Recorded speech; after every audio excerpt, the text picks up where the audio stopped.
क्या आप जानते हैं, कृष्ण ने कभी भी राधा से विवाह नहीं किया, लेकिन दुनिया उनका नाम कृष्ण राधा नहीं बल्कि राधा कृष्ण कहकर लेती है। क्यों? क्या राधा सच में कृष्ण से बड़ी थीं? क्या राधा सिर्फ एक राजकुमारी थीं या वास्तव में लक्ष्मी का अवतार?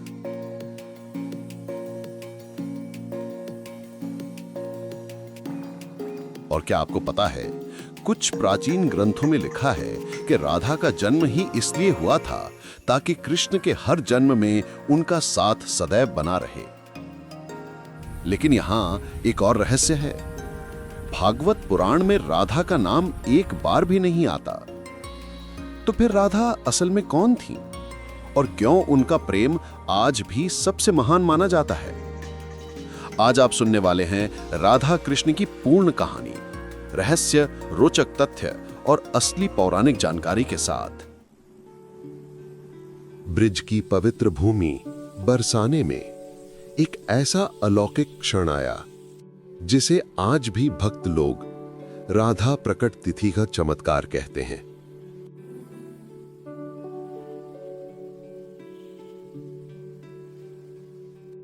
एक दिन भाद्र मास की आधी चांद वाली शांत दोपहर वृषभानु महाराज यमुना के तट पर स्नान करने गए। यमुना का जल बिल्कुल स्थिर था, लेकिन उसी शांत जल के बीच अचानक एक विशाल कमल खिल उठा। उस कमल से ऐसा तेज निकल रहा था जैसे 1000 सूर्यों का प्रकाश एक साथ पृथ्वी पर उतर आया हो। वृषभानु जी ने पहले तो समझा कि शायद यमुना में कोई दिव्य प्रकाश का प्रतिबिंब पड़ रहा है, परंतु जब वे पास पहुंचे तो उनकी सांसें थम गईं। कमल की पंखुड़ियों के बीच एक अद्भुत, तेजस्वी, स्वर्ण आभा से चमकती दिव्य बालिका शांत भाव से लेटी हुई थी। उस बालिका के शरीर से ऐसी शीतल दिव्य ज्योति निकल रही थी कि पूरा तट सुवर्णिम हो उठा। परंतु एक रहस्य था। वह दिव्य बालिका अपनी आंखें नहीं खोल रही थी, मानो किसी विशेष क्षण का इंतजार कर रही हो। वृषभानु महाराज ने वह बालिका उठाई और आनंद पूर्वक उसे अपनी पत्नी कीर्ति देवी के पास लेकर आए। गृह में आनंद की वर्षा होने लगी। देवियां और देवदूत भी अदृश्य रूप से आशीर्वाद देने लगे। लेकिन रहस्य बना रहा। बालिका की आंखें अब तक बंद थीं। वैष्णव परंपरा पर वर्णित कथाओं के अनुसार यह दिव्य बालिका कोई और नहीं बल्कि गोलोक की रानी श्रीमती राधा रानी थी। कहते हैं कि देवी लक्ष्मी स्वयं पृथ्वी पर अवतरित होने से पहले एक वचन लेकर आई थी। मैं अपनी आंखें केवल तब खोलूंगी जब मेरे प्रिय कृष्ण अपने इस अवतार में मेरे सामने आएंगे। इसलिए राधा रानी जन्म से ही नेत्र बंद रखती हैं। उन्हें किसी भी नश्वर दृश्य की आवश्यकता नहीं थी। उनके नेत्र केवल उस एक के दर्शन के लिए बने थे जिनके कारण वह पृथ्वी पर अवतरित हुई थी, श्री कृष्ण। कुछ ही दिनों बाद नंद बाबा, यशोदा माता और छोटा बालक कृष्ण वृषभानु जी के घर राधा के जन्मोत्सव पर आए। जैसे ही कृष्ण बालक राधा के पास पहुंचे, उनकी चंचल आंखें, उनका मुस्कुराता मुख और उनका दिव्य तेज मानो कमरे में फैल गया। और उसी क्षण राधा रानी की पलकों में हलचल हुई। पहले हल्का सा कंपन, फिर धीरे धीरे उनकी आंखें खुलीं और उन्होंने अपने जन्म का पहला दर्शन किसी मनुष्य का नहीं बल्कि स्वयं कृष्ण का किया। उस पल को साक्षात देखने वालों ने वर्णन किया है कि मानो कमरे में प्रकाश की लहर दौड़ गई हो। कृष्ण मुस्कुराए, राधा मुस्कुराई। दोनों के नेत्रों में वह दिव्यता थी जिसे शब्दों में बांधा नहीं जा सकता। वह क्षण था जब सभी समझ गए, ये दो बालकों का पहला मिलन नहीं बल्कि दो दिव्य शक्तियों का पुनर्मिलन था। कृष्ण पूर्ण पुरुषोत्तम, राधा उनकी ह्लादिनी शक्ति, प्रेम तत्व का स्वरूप। उनके बीच कोई पहली मुलाकात नहीं थी। यह मिलन अनादि था, सनातन। बस पृथ्वी पर यह पहली बार प्रकट हुआ था। और यह संकेत था कि यह कहानी सामान्य नहीं, बल्कि ब्रह्मांड की सबसे पवित्र, सबसे रहस्यमयी प्रेम कथा बनने जा रही है। बरसाने की गलियों और नंदगांव की पगडंडियों के बीच दो नन्हे नन्हे पग रोज कुछ नया रचते थे। कभी कच्ची मिट्टी पर, कभी फूलों से सजे वृक्षों की छाया में एक ऐसी कहानी जन्म ले रही थी जिसे संसार आज भी प्रेम तत्व का सबसे ऊंचा रूप मानता है। राधा कृष्ण का प्रेम ना शरीर का, ना इंद्रियों का, ना किसी आकर्षण का। ये प्रेम था दो आत्माओं के मिलन का, जहां कोई चाह नहीं, कोई अपेक्षा नहीं, बस निष्काम भक्ति और पूर्ण समर्पण था।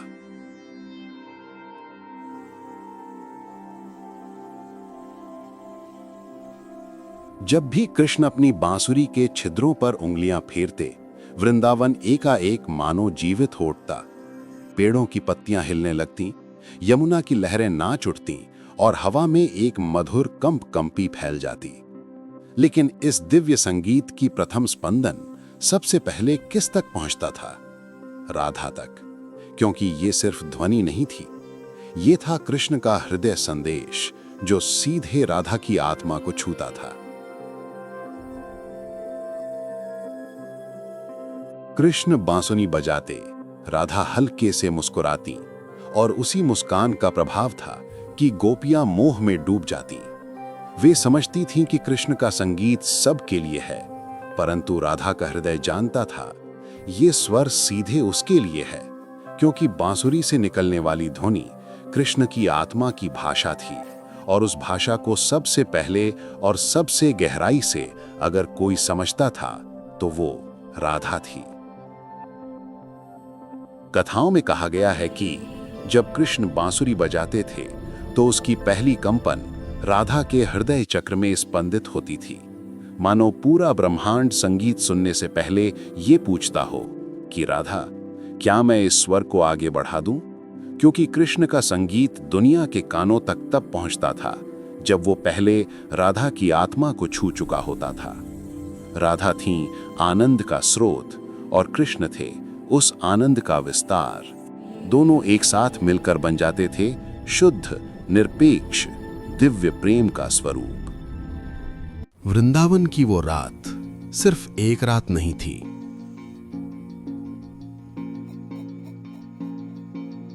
वो थी ब्रह्मांड के इतिहास की सबसे रहस्यमयी लीला।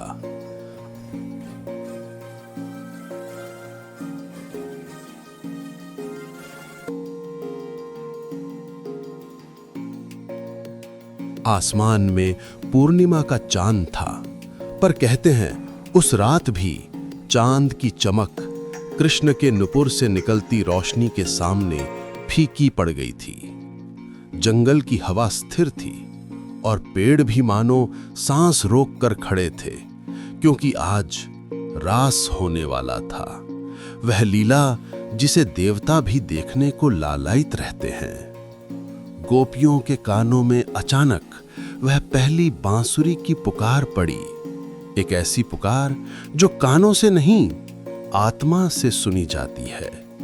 हर गोपी के मन में एक ही संदेश गूंजा कि कृष्ण ने बुलाया है, और वे सब अपनी झोपड़ियां छोड़ यमुना किनारे के उस पवित्र वन में पहुंच गईं, जहां कृष्ण पहले से खड़े मुस्कुराकर उनका स्वागत कर रहे थे।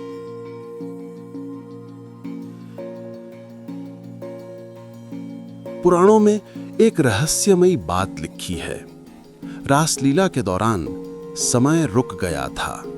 माया, काल, दिशाएं, ग्रह सब ठहर गए थे, क्योंकि आज कृष्ण अपनी नश्वर लीला नहीं बल्कि योग माया की दिव्य लीला करने वाले थे।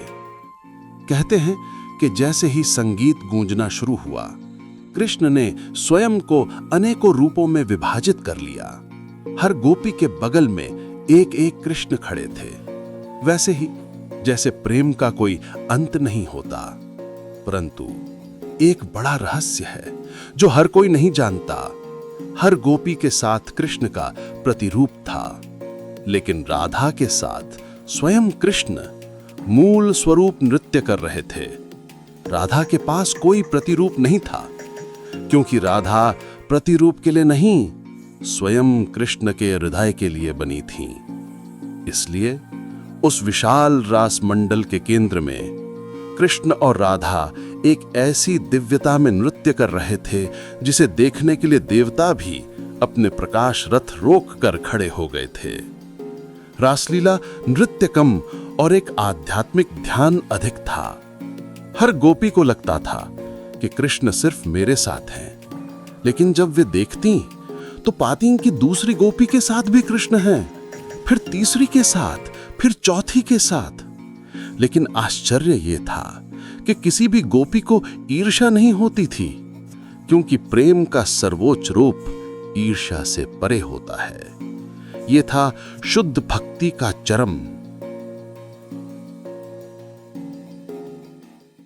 ये प्रश्न अक्सर सुनने को मिलता है, अगर राधा और कृष्ण की लीलाएं इतनी प्रसिद्ध हैं, तो फिर क्यों भागवत पुराण में राधा का नाम कहीं नहीं मिलता? ये सवाल साधारण नहीं, और उत्तर जितना लगता है उससे कहीं गहरा और रहस्यमयी है। पुराणों और वैष्णव दर्शन के अनुसार राधा कोई मानव साधारण नारी नहीं थी। वो थी श्रेयस्कर ऊर्जा, दिव्य शक्ति, आह्लादिनी शक्ति। कृष्ण है शक्तिमान, संपूर्ण पुरुषोत्तम। राधा है उनकी अभिन्न ऊर्जा, प्रेम, आनंद और भक्ति की मूल स्रोत।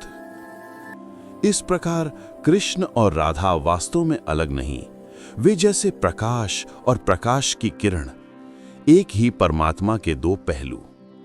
मतलब जहां कृष्ण पुरुष दृष्टि का दिव्य स्वरूप है, वहीं राधा उसी स्वरूप का भाव, आनंद, प्रेम और सौंदर्य है। कुछ वैष्णव व्याख्याकारों का कहना है कि आह्लादिनी शक्ति और शक्तिमान का भेद असंभव है, इसलिए राधा और कृष्ण का भेद व्यवहारिक नहीं, वे अभिन्न हैं।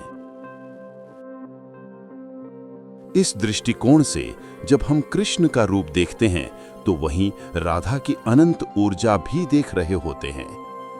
उनकी लीला, संगीत, नृत्य सब में राधा अनिवार्य रूप से शामिल होती हैं, क्योंकि वो उनकी आंतरिक आनंद शक्ति है।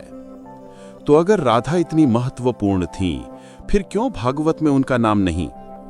यहां एक गहरा रहस्य छुपा है और वैष्णव परंपरा इसे सहजता से स्वीकार करती है। जैसा कि कुछ वैष्णव आचार्य बताते हैं, जब आप राधा नाम मात्र सुनते हैं तो हृदय में इतनी प्रचंड भक्ति और आनंद जाग उठते हैं कि साधक एक प्रकार की समाधि में चले जाते। शुकदेव गोस्वामी, जिन्होंने भागवत पुराण का पाठ किया, के लिए कहा जाता है कि यदि वे राधा का नाम लेते तो वो भाव सम्मोहन होकर 6 महीने तक बाहर नहीं आ पाते, जबकि उन्होंने सिर्फ 7 दिन में पुराण का पाठ करना था। इसलिए नाम नहीं लिया गया, लेकिन राधा तत्व को पूरी तरह व्यंजित किया गया, क्योंकि राधा का अस्तित्व नाम से नहीं, भाव से है। वर्तमान वैदिक व्याख्या कहती है कि हर आध्यात्मिक सत्य को नाम से व्यक्त करना संभव नहीं, इसलिए कभी-कभी संकेतों, प्रतीकों, कविता, अलंकार और व्यंजना से उस सत्य को बताया जाता है। यही कारण है कि भागवत पुराण में राधा का नाम नहीं मिला, लेकिन उनकी उपस्थिति, भावना और महत्व हर लीला वर्णन में स्पष्ट है। इस तरह यह कहना गलत नहीं कि राधा और कृष्ण दो नहीं, एक ही दिव्य तत्व के दो पहलू हैं। अक्सर लोग पूछते हैं, राधा और कृष्ण ने शादी क्यों नहीं की?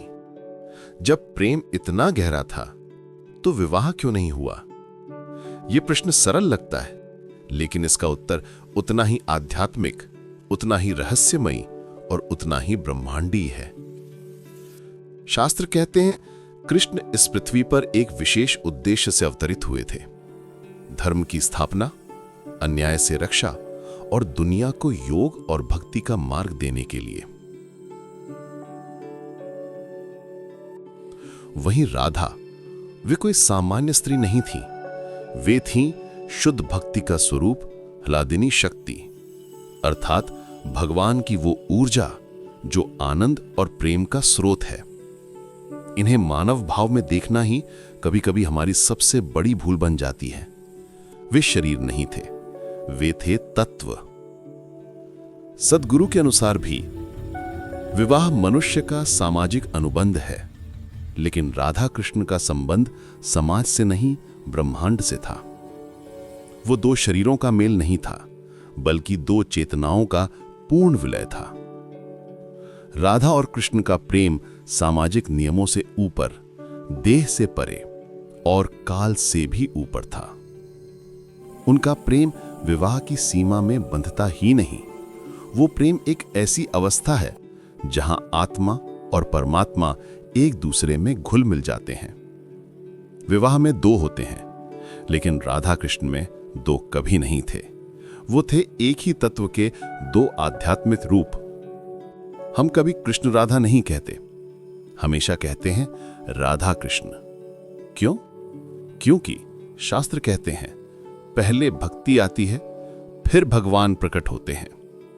राधा बराबर भक्ति, कृष्ण बराबर भगवान। जब तक हृदय में राधा जैसी भक्ति ना हो, तब तक कृष्ण का मिलन संभव नहीं। इसीलिए पूरा ब्रह्मांड पहले राधा का नाम लेता है, क्योंकि बिना भक्ति के भगवान तक पहुंचना संभव नहीं।